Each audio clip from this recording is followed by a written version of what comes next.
Hello students, in previous video we have talked about the proof of for 0 degree, 90 degree and 45 degree. तो हम लोग इस video में 30 और 60 डिग्री के प्रूफ्स देखेंगे.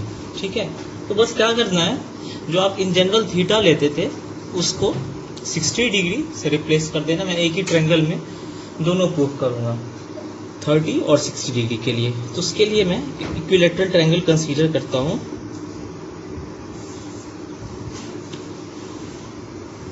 इक्विलैटरल ट्रायंगल है तो आपको पता ही होगा हर एंगल क्या होगा, 60 डिग्री होगा. हर एंगल 60 डिग्री होगा. ठीक है, नेमिंग कर लो आप लोग ABC.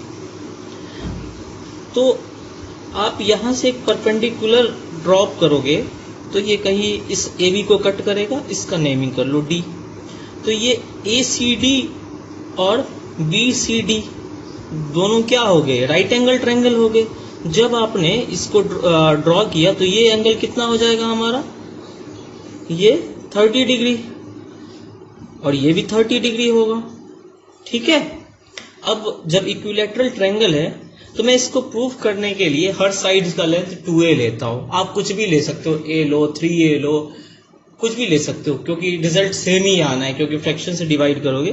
तो मैं इस साइड की लेंथ 2a लेता हूं. तो हर एक क्या होगा, ये भी 2a होगा और ये भी 2a होगा. ठीक है, तो जब इसने आपने परपेंडिकुलर ड्रॉप किया है तो ये लेंथ हमारा क्या होगा, a होगा और ये भी हमारा a होगा. तो इन right angle triangle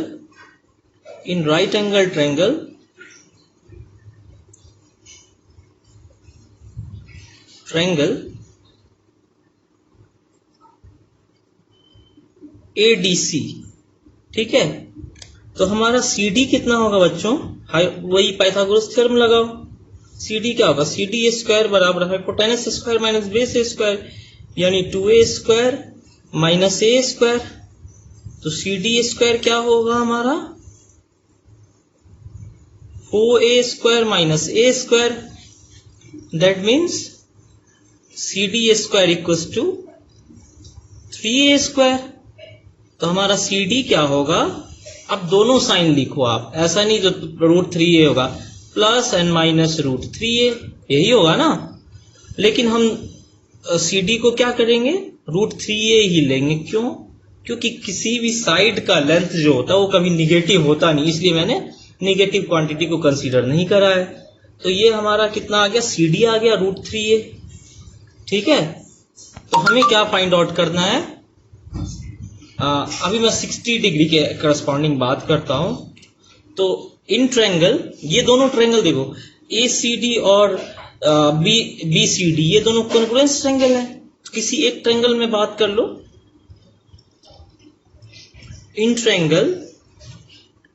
in right angle triangle ADC. ठीक है, अब क्या करो, साइन 60 के लिए मैं प्रूफ कर रहा हूं. तो 60 के लिए ये जब एंगल आपने लिया तो हमारा क्या होगा, ऑब्वियस होगा, ये बेस होगा और ये परपेंडिकुलर होगा. तो साइन 60 क्या होगा, perpendicular upon hypotenuse, that will be CD upon AC. तो CD का लेंथ क्या है, देखो आप, CD हमने क्या होता है, √3a. तो √3a डिवाइडेड बाय 2a. तो साइन 60 हमने क्या प्रूव कर दिया, sign 60 √3/2.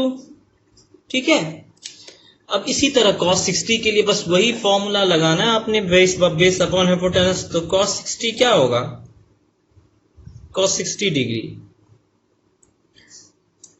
AD upon AC. AD क्या है हमारा, AD देखो क्या है, ये 2a है तो AD कितना होगा, A होगा, A अपॉन 2a. तो हमारा कितना हो गया, 1/2. अब tan 60 के लिए क्या करना है आपको, कुछ नहीं, sin 60 बाई cos 60 या पाइथागोरस थ्योरम से परपेंडिकुलर अपॉन बेस कर दो. तो मैं इसी को यूज कर लेता हूं, जो हमने दो प्रूफ किए उसी से मैं tan 60 भी कैलकुलेट कर लेता हूं. तो tan 60 कितना होगा, साइन 60 डिवाइडेड बाय कॉस 60। ठीक है, साइन 60 हमें अभी कितना कैलकुलेट किया, साइन 60 देखो √3/2, तो √3/2 डिवाइडेड बाय 1/2, तो ये 2 कैंसल, तो tan 60 कितना हो गया बच्चों, 60 √3। अब बाकी के 3 जो बचे हैं इसके रेसिप्रोकल जो बचे हैं cosec 60, तो उसको क्या करोगे आप, मैं उससे लिखने नहीं जा रहा, बस मैं आपको एक लिख के बता देता हूं क्या करोगे। cosec 60 कितना होता है, 1/sin 60, cosec 60 डिग्री कितना होगा, 1/sin 60 डिग्री। ठीक है, दैट इज sin 60 की वैल्यू आप अभी आपने प्रूफ किया है 1/√3/2, तो cosec 60 कितना हो जाएगा, cosec 60 डिग्री 2/√3। तो अब बाकी जो बचे 2 हैं वो आप लोग करो, कुछ नहीं है, बस इसका sec 60 निकालना है तो cos 60 का रिवर्स कर दो, रेसिप्रोकल ले लो, और cot 60 निकालना है तो आप tan 60 का रेसिप्रोकल ले लो। तो ये हमने किसके लिए प्रूफ करा है, 60 डिग्री के लिए। तो अब आपको पता चल गया होगा जो sin 60 √3/2 क्यों होता है, cos 60 1/2 क्यों होता है, और आपको मैंने इन सारे टेबल में जो वैल्यूज हैं उसको याद रखने के तरीके भी बताए थे, जो कैसे याद रखना है। और मैं आज एक और तरीका बताऊंगा जिसको कैसे इस टेबल की वैल्यूज को कैसे याद रखना है। तो हमने 60 डिग्री के लिए प्रूफ कर दिया। अब 30 डिग्री के लिए आप सोचो, तो अब 30 डिग्री के लिए देखते हैं। तो मैंने ये परपेंडिकुलर, कुछ दिख रहा है आपको, मैंने ये परपेंडिकुलर ड्रॉ करा है, तो इससे क्या होगा, हमारा ये एंगल जो है ये 30 डिग्री हो गया। ठीक है, तो मैं इसी ट्रायंगल में बात करता हूं, इन ट्रायंगल ACD। ठीक है, तो हमारा इस ट्रायंगल में मैं बात कर रहा हूं। ठीक है, तो हम जब इस एंगल को कंसीडर करेंगे तो हमारा बेस ये हो जाएगा, हमेशा याद रखना, ये अब परपेंडिकुलर का काम करेगा। जब मैंने ये एंगल लिया था तो हमारा सामने वाला जो ये हमारा बेस हुआ करता था। अब मैं 30 डिग्री के लिए प्रूफ कर रहा हूं, तो हमारा बेस CD होगा, ना कि AD होगा। AD हमारा क्या होगा, परपेंडिकुलर होगा। तो ये बस ध्यान देने की बात है इसमें, और कुछ नहीं है। तो अब आप समझ गए होंगे कैसे प्रूव करना है, जैसे 60 के लिए करा था वैसे हम लोग 30 के लिए भी करेंगे। तो साइन 30 क्या होगा बच्चों, साइन 30 डिग्री क्या होगा, परपेंडिकुलर। तो परपेंडिकुलर इस केस में हमारा कितना हो गया, AD होगा हमारा परपेंडिकुलर। क्यों, क्योंकि ये एंगल है तो हमारा ये होगा परपेंडिकुलर, ये तो हमारा बेस हो गया। तो आप कंफ्यूज ना हो जो किसको परपेंडिकुलर और किसको बेस लेना है। तो ये कितना हो गया, AD/AC। AD हमारा कितना है, A/2A, तो दैट विल बी 1/2। तो साइन 60 हमारा कितना हो गया, सॉरी साइन 30 1/2। ठीक है, अब cos 60 फाइंड आउट करो। cos 60 डिग्री कितना होगा, बेस अपॉन हाइपोटेनस। तो बेस हमारा कितना हो गया, बेस देखो, बेस क्या होगा, CD हमारा ये बेस होगा, तो CD/AC।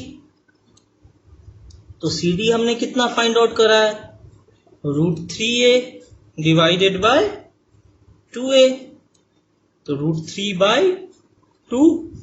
अब आप tan 60 भी फाइंड आउट कर सकते हो इससे। सॉरी, ये मैं 30 डिग्री के लिए कर रहा हूं, सॉरी। tan 30 क्या होगा, sine by cos, sine 30 divided by cos 30। ठीक है, तो साइन 30 कितना है हमारा, 1/2 डिवाइडेड बाय √3/2। तो tan 30 हमारा कितना हो गया, 1/√3। अब आप cot 30, साइन sec 30 और cosec 30 के लिए कर सकते हो। जब हमारा साइन 30 1/2 हुआ तो cosec 30 कितना होगा, 1/2 का रेसिप्रोकल लो, यानी cosec 30 हमारा कितना हो जाएगा, 2 हो जाएगा। cosec 30 कितना होगा हमारा, 2 होगा। इसी तरह sec 30 कितना होगा, इसका रेसिप्रोकल लो, 2/√3 होगा। cot 30 कितना होगा, 1/√3 आया तो इसका रेसिप्रोकल कितना होगा, √3। तो cot 30 भी हमारा कितना हो गया, cot 30 डिग्री √3। ठीक है, तो आज हमने टेबल में जितने भी ट्रिग्नोमेट्रिक रेशियोज थे उसके सभी एंगल के करस्पॉन्डिंग क्या वैल्यूज होती हैं उसका मैंने आपको प्रूफ दे दिया है। ठीक है, तो पहले आपको डाउट में क्वेरीज होंगी जो ये वैल्यूज आई कहाँ से, उसका हमें प्रूफ मिल चुका है। ठीक है, तो अब बस इससे क्या करना है, हर जगह तो आप प्रूफ करने नहीं बैठोगे, किसी कोई एग्जाम्पल में कुछ एग्जाम्पल में आए या क्वेश्चन में जो find the value of sine 30 plus sine square 60 plus ten square something 10 square 30/4, तो इसकी वैल्यू क्या होगी। तो अब एक एक करके तो प्रूफ करने नहीं बैठोगे ना, जो 1030 की वैल्यू क्या होगी या साइन 60 की। तो अल्टीमेटली हमें क्या करना है, याद रखना है। तो याद रखने का एक फंडा मैंने बता दिया था, आज मैं दूसरा फंडा बताने जा रहा हूं। तो ये भी बहुत इजी है, आप जो एडॉप्ट कर सकते हो उसका आप यूज करना। ठीक है, तो क्या कैसे कर सकते हैं इसको याद, सिंपली आप देखो कैसे याद कर सकते हो। अभी मैं बहुत इजीली आपको क्लियर होगा। जो आप क्या करो, कुछ नहीं, आप बस 1 2 3 4, ठीक है, अब सभी को 4 से डिवाइड कर दो तो कितना होगा, 1/4 2/4 3/4 4/4, तो ये कितना हो गया, ये 1 हो गया और ये 1/2 हो गया। अब सभी के अंडर रूट्स ले लो, तो ये क्या होगा 1/√4, इसको मैं, ये कितना हो गया हमारा 1/2 हो जाएगा, तो 1/√1/2 √3/4 और ये √1, तो इसको क्या लिख सकते हो आप 1/√2। ठीक है, सॉरी 1/2 1/√2 √3/2 और ये हमारा 1 होगा। ठीक है, तो हम लोग 0 से स्टार्ट करते हैं। ठीक है, तो 0 से डिवाइड करोगे तो कोई फर्क नहीं पड़ेगा, 0/4 तो ये 0 ही होगा, ये भी 0 होगा। अब ये जो वैल्यूज आई हैं ये देखो 0 1/2 √3/2 सॉरी 1/√2 √3/2, तो ये किसके, ये साइन की वैल्यू हो गई किस एंगल के corresponding, 0 degree 30 degree 45 degree 60 degree और 90 डिग्री। ठीक है, तो इसकी वैल्यूज आ गई हमारे पास। अब कॉस का लिखना है, तो कॉस का क्या करो, बस इसके रिवर्स लिखो, बस इसका रिवर्स। तो ये कितना हो गया, 90 डिग्री की वैल्यू कितनी हो जाएगी, बस इसका रिवर्स करो, यहां उतारो 0। 60 डिग्री की क्या होगी, इसको यहां 1/2, 45 मिड में 1/√2, ये क्या होगा √3/2 और ये 1, तो ये cos 0 डिग्री हो गया, ये sin 0 डिग्री की वैल्यू हो गई। हाँ, तो आपको पता चल गया कैसे लिखना है। तो अब sin 0 और cos 0 आ गया तो tan 0 लिख सकते हो आप, मतलब tan के सभी एंगल लिख सकते हो, दोनों को डिवाइड कर दो। tan थीटा क्या होता है, sin theta divided by cos theta. ठीक है, cos थीटा, तो आपको जब भी, तो अभी sin मिल गया तो cos को आपने कैसे लिखा है वो भी आपने देख लिया। तो sin और cos आ गए तो उससे tan आ जाएंगे, और तीनों आ गए तो आप मेरे हिसाब से आपको दिक्कत नहीं होगी cosec sec और cot का लिखने के लिए, क्योंकि जस्ट रेसिप्रोकल है, cosec sin का है और sec cos का है और cot tan का रेसिप्रोकल आप ले सकते हो। तो आप लोगों को ये क्लियर हो चुका होगा कैसे याद रखना है। पहला मेथड भी मैंने जो बताया था वो भी काफी हेल्पफुल है, तो आपको जो भी तरीका पसंद आता उससे भी याद कर सकते, उससे याद कर सकते। बस क्या करना है, इस मेथड में आपको बस ये याद रखना है, मैं फिर से बताता हूं, जो आप 0 1 2 करके लिख लो, फिर सारे नंबर्स को 4 से डिवाइड करो और उसका अंडर रूट ले लो, तो जो भी वैल्यूज आएंगी वो किसके करस्पॉन्डिंग होगी, वो 0 30 45 60 और ये 90। तो ये किस एंगल का हुआ, ये साइन का। कॉस का लिखना है तो बस रिवर्स डायरेक्शन में लिखते जाओ, रिवर्स डायरेक्शन में लिखते जाओ तो कॉस आ गया। अब कॉस आया तो tan कैसे लाना है, साइन डिवाइडेड बाय कॉस से, अब ये तीनों आ गए तो फिर तो कोई मतलब ये फिर कोई दिक्कत ही नहीं है हमें sec cosec cot find out करने में।